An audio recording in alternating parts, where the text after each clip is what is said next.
Today I'm going to show you the skills that are needed to become a good micro PvPer and how you can learn them, but also general skills that are good to have when playing the game.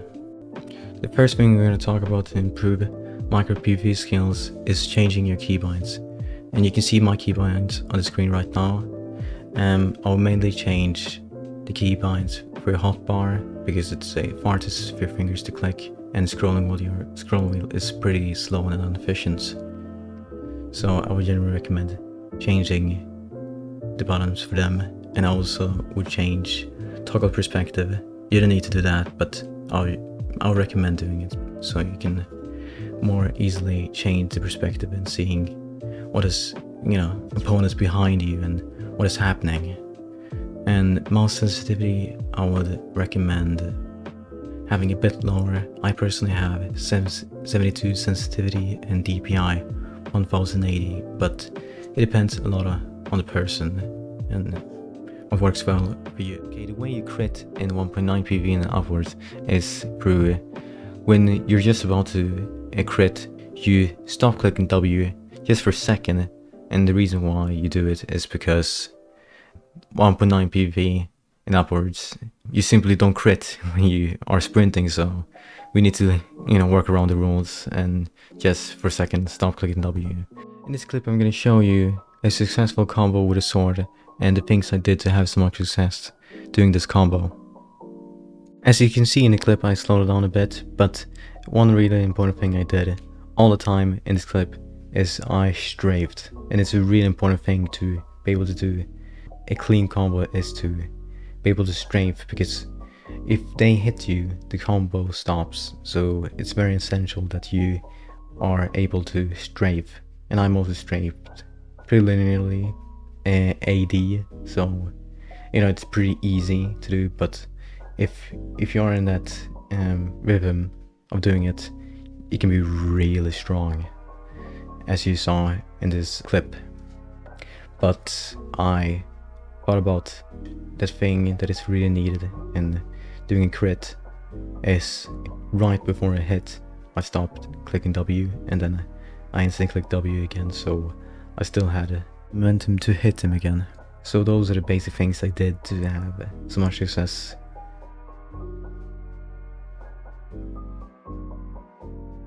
So now you know how to basically crit and tiny bit of strafing. We're gonna implement it more directly with W tapping, and I'm gonna explain the things you do to W tap. So you first start with just sprinting, but when you do a hit, you stop clicking W and continue clicking W again, and that's why it's called W tapping. But there are different types of W tapping. For instance, if you click A and W tap, so you're W tapping a bit more to the left, or D, W tap more to the right. But you can also S tap. That is a bit more advanced and not a lot of people do it, but you can do it if you want. I mostly recommend doing AD or a combination between those two, and that's what I recommend generally if you want to W tap effectively. And I'm gonna show a clip, hopefully that looks good enough.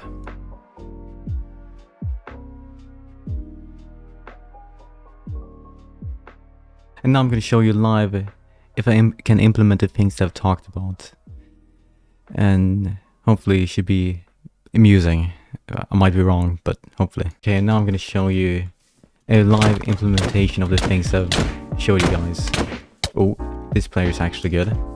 Let's see if I can actually win.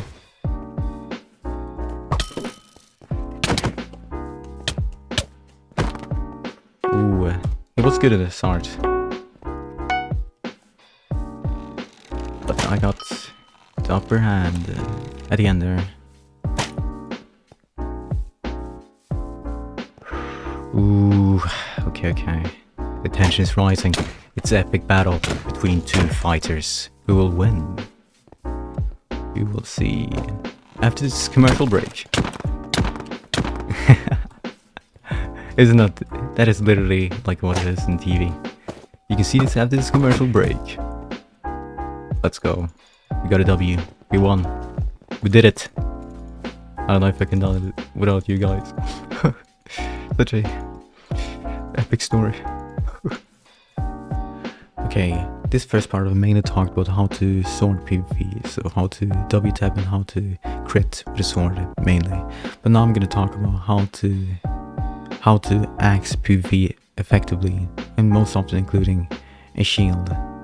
But also a little bit, I'm gonna talk about how to implement all the things I've talked about in playing against others in SMPs and even manhunt, if you like those things. So the things to do to efficiently disable shield and use shield to output damage. First I'm going to talk about how to disable shield, first of all. And I don't know if this is the correct word for it, but I think it's called stun. And it's basically you have a strafing pattern of disabling shield and then moving away from the shield with a strafe, a type of strafe. So basically how you do a stun, I think is the correct word. I might be incorrect. Move forward unpredictably so they don't hit you, and then when you disabled the shield, you go backwards, so S, and then you strafe in a certain way so they don't hit you. You know, try to be unpredictable as possible. And this will take a lot of time. It's pretty hard, and a lot of people will be able to get a free. But there's also one more thing you can do, and that is generally more often spam click. Not necessarily when you try to output damage, but mostly when you try to anticipate where they would put up a shield, and then perhaps there disable the shield so you get a free moment of time where you can sword main or get a free crit without disabling shield. So it's like, well, that's pretty nice. And obviously that takes time and practice, but you will be able to do it if you practice long enough. And then we're going to talk about how to efficiently output damage with a shield. And there are two main ways you can efficiently output damage with a shield. One is you basically, with the end of your reach, try to get a free hit, and you can do that for a crit or a hit. And that is, some people, when they disable shield, they go further than the range that is needed to actually disable a shield. And by the way, the max reach you have with an axe is 3 blocks. So if they go over that, or what you estimate is 3 blocks, then you can actually get a free hit if they don't hit you before. And then 2 is that you can do a punishment for them disabling a shield. So when they have come within your range of disabling your shield, then they disable your shield, and it's for 5 seconds about, and then you get a free crit. So those are the two main ways, and the good players will very often use disable shield for 5 seconds and then get a free crit, because it's so incredibly easy to do that. So those are the main things. A really important thing, I said this already, but be very conscious about the range where you can disable a shield. Okay, I will try to describe everything as quickly as possible and not talk too much, because sometimes I talk too much. Okay, the first thing I do here, I just try to run, and the first thing I think about is doing a surprise attack. So I run back, and then I take up my shield, so I might get the opportunity of getting a free crit on him. He didn't crit disable the shield, so I got just a free crit without a shield disabled. And then here I spammed his shield so that he wouldn't be able to block my hits and stuff like that. And then here I took up my shield, so I would have the opportunity of getting a free crit. And as you see here, free crit. That's, wow, very nice. Very, very nice. Okay, this is the second clip. The first thing I think about here is to obviously disable shield, but there are a few things more I think about to try to get advantage against him. And that is, first, I have a reach advantage, and the reason why I have a reach advantage is because he's a block higher than me, so it's a longer distance for him to hit me than it is for me to hit him. So right now I'm trying to capitalize on that. So First thing I do here is try to disable the shield, and then I try to strafe a bit so he doesn't get a crit on me or hit. And then there's the second thing I do here, and you saw he got red, and that's because I knocked him back. I didn't say it before, but knocking players back when you disable shield is pretty good because they get pretty disorientated, and that is good, generally speaking, in a fight against an opponent. And let's see, we're here, got knocked back, and then I try to get a full advantage from that. And that's mostly it. Okay, this is analysis of clip number 3. This is a short clip, but I think it's pretty important. There's one main trick I use in this clip. Okay, and that is when an opponent is within the range of hitting you, but they don't hit you, then you should just, use common sense and just hit them instead. And therefore, you get free damage, but no disable shield or damage afflicted towards you. And if we look through this here, I took up my shield. He didn't hit me because he didn't think he could hit me. And then I got a free crit. And then at the end here, you can do this. It isn't always you need to do this, but at these amount of times, they will try to hit you again, and then you can just knock them back a bit and do a bit of a strafe, and hopefully they won't hit you. That's the main tricks I use in this clip here, and I think it's decently useful. Yeah. Okay, now I'm gonna talk about one more advanced techniques in 1.9 PvP and upwards, and that is backstab. And generally speaking, a backstab is when you're close to your opponent and you suddenly go through them, and then you do a quick flick and then crit them.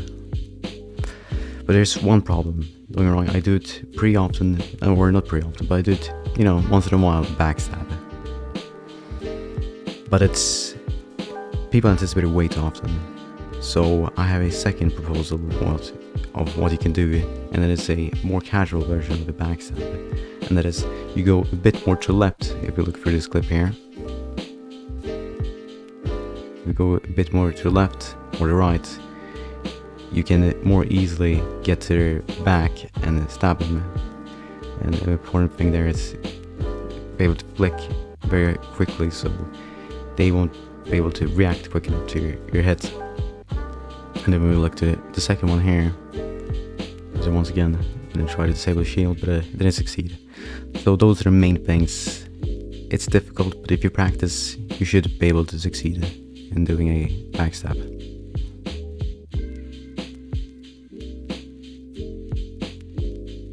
Okay, in the SMP/manhunt part, I'm going to talk about mainly 3 different things. And those are mainly like tips and tricks of how to think and what to do to more efficiently survive and have a little advantage at the start. So first I'm going to talk about food. 2 main ones. One is suspicious stew. Suspicious stew, a lot of people know what it is, but people underestimate how useful it is and how good it is. And it's pretty easy to make also. You need red mushroom, brown mushroom, and dandelion. You can find red and brown mushroom in the nether pretty often. Otherwise you need to find a forest and stuff like that. That might be more difficult, but the nether, easy enough.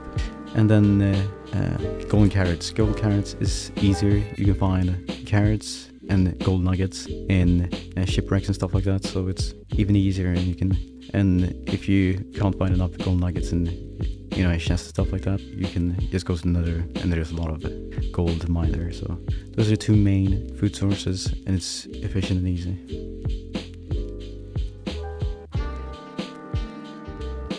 There are 5 main ways to make easy, nice clutches.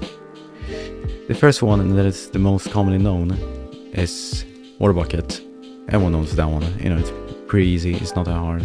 This one most people know also, but using Heyday can deny a lot of fall damage. I don't know how much, but it's like 90% denied fall damage, so it's pretty nice. And then we have sweet berries. Most people should know that, but people don't think about it when they are in manhunts or SMPs that you can use sweet berries on basically grass, and then you just right click before you touch the ground and done. Yeah, you can use boats. Boats are very commonly known, but this one is, obviously after the dream manhunt thing, doing a clutch from super high up with a horse, through right clicking them, and then doing the taming process or whatever. So those are the 5 main ways of clutching. This is the third and last part in the SMP/manhunt tips and tricks part of the video. So the third tip I'm gonna give you guys is make potions, and I mean specifically early, because people underestimate how easy and effective potions can be. And the main potion I would recommend is making strength or speed. So I'm now going to give a quick tutorial on how to make a strength potion. Obviously you need first a broomstone. Where you get a broomstone is in the fortress, and you probably also need a nether wart, because you need a nether wart to make an aqua potion. So those are the main things. And if you want to increase damage, you should also probably get some glowstone. So when you've got those things, go back to the overworld and make your stuff. You can also make it in the nether, but most probably in the overworld. So you need a flask filled with water, and then you will need a nether wart, and when you're done, you make a aqua potion. And then after that, you put the aqua potion in the bottom of the brewing stand, and put a blaze powder. You put blaze powder, and that makes a strength potion. And if you want to increase the duration, you put redstone. And if you want to increase the damage but decrease a bit of time, you put glowstone. So those are the main things. And if you want to make a speed potion, you put sugar instead. And same thing with increasing speed and increasing duration. So hopefully after watching this video, you know how to effectively crush most people in PvP, and also we've gotten general skills how to play Minecraft, and that's cool. But I want to give you a reward for watching through the whole video, and I'm gonna give you a epic compilation of me crushing people in PvP, and hopefully that's entertaining.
Thanks for watching the whole video through. I know it's a really long one, but I hope it was informative and entertaining enough. And if you enjoyed it, like and subscribe. I'm going to try to upload more videos and make more content. This is my first video, so hopefully it's good. It might be shit, but yeah, hopefully it's good.